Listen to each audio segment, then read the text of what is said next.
Assalamualaikum warahmatullahi wabarakatuh.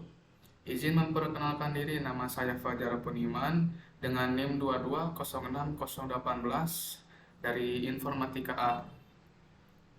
Baik, dalam video pembahasan kali ini ada dua pembahasan, yaitu jelaskan bagaimana mendefinisikan suatu bahasa dengan aturan produksi menggunakan tata bahasa reguler, kemudian buatkan otomatanya dengan jenis deterministic finite state automata.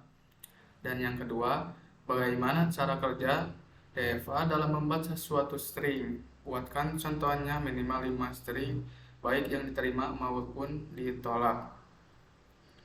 Ya, langsung saja. Oke, pembahasan yang pertama yaitu jelaskan bagaimana mendefinisikan suatu bahasa dengan aturan produksi menggunakan tata bahasa reguler, kemudian buatkan otomatanya dengan jenis deterministic finite state automata.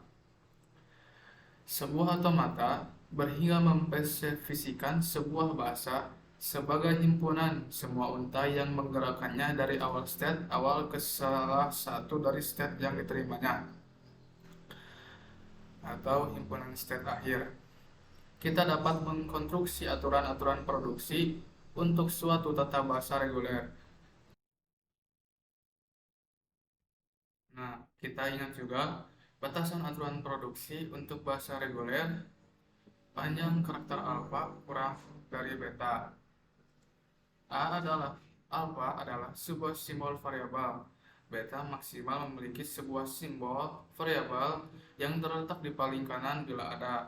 Bisa dibaca alfa menghasilkan beta, di mana alfa atau bisa berupa simbol terminal atau simbol non-terminal atau variabel.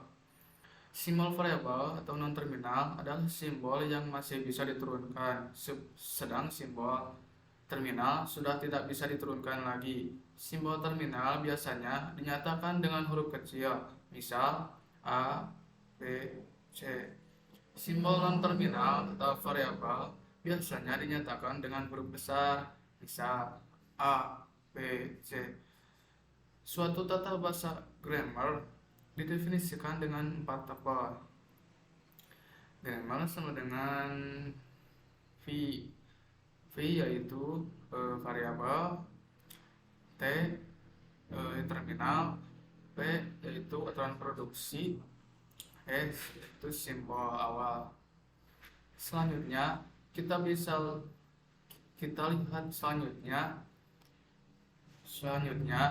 kita lihat bagaimana membuat aturan produksi untuk suatu deterministic finite automata. Bahasa L didefinisikan dengan V variabel sama dengan M, N, O, dan terminalnya sama dengan 0,1, simbol awal yaitu M. Dapat dilihat pada gambar di samping ini. Nah, oke ya. Bahasa L didefinisikan dengan variabel M. Buatan produksinya di sini yaitu M menghasilkan 0N atau 1M. M menghasilkan 0N atau 1O, O menghasilkan 0O atau 1O. Nah, yang dimana ini diagram DFA dengan tanda panah. Yang pertama atau sebelum variabel M merupakan state awal dan dua lingkaran pada variabel O merupakan state akhir. Oke, lanjut ke kedua. Bagaimana cara kerja DFA dalam membaca suatu string? Buatkan contohnya minimal 5 string, baik yang diterima maupun ditolak. Finite state automata berdasarkan kemampuan berubah state-nya bisa dikelompokkan ke dalam deterministik maupun non-deterministik. DFA mempunyai ciri utama, yaitu dari suatu state tepat satu state berikutnya untuk setiap simbol masukan yang diterima.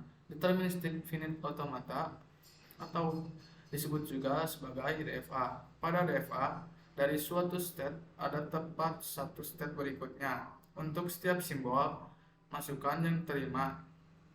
Nah, Cara membaca string pada deva, yang pertama, suatu string X dinyatakan diterima bila berada pada state akhir atau final state. Selanjutnya, suatu string X dinyatakan ditolak bila berada pada state awal. Bisa dilihat pada gambar di samping ini ya. Nah, di sini di mana variabel M dikasih 0 itu menghasilkan N dikasih 1 menghasilkan 0 diterima karena berada di state akhir. Kemudian M dikasih 1 menghasilkan M ditolak karena berada di state awal bukan state akhir. Lalu M dikasih 1 menghasilkan M dikasih 1 menghasilkan M dikasih 1 menghasilkan M dikasih 1 menghasilkan M ditolak karena berada di awal state. Lalu M dikasih 0 menghasilkan N dikasih 1 menghasilkan 0 diterima karena di akhir. Kemudian M dikasih 0 menghasilkan N dikasih 1 menghasilkan 0 dikasih 1 diterima karena di akhir state. Kemudian M dikasih 0 menghasilkan N dikasih 1 menghasilkan O dikasih 1 menghasilkan O dikasih 1 menghasilkan O dikasih 0 menghasilkan O diterima karena berada di state akhir. Itu merupakan contoh dari diterima atau ditolaknya sebuah string pada otomata DFA. Sekian dari pembahasan video kali ini. Mohon maaf bila ada kesalahan. Assalamualaikum warahmatullahi wabarakatuh.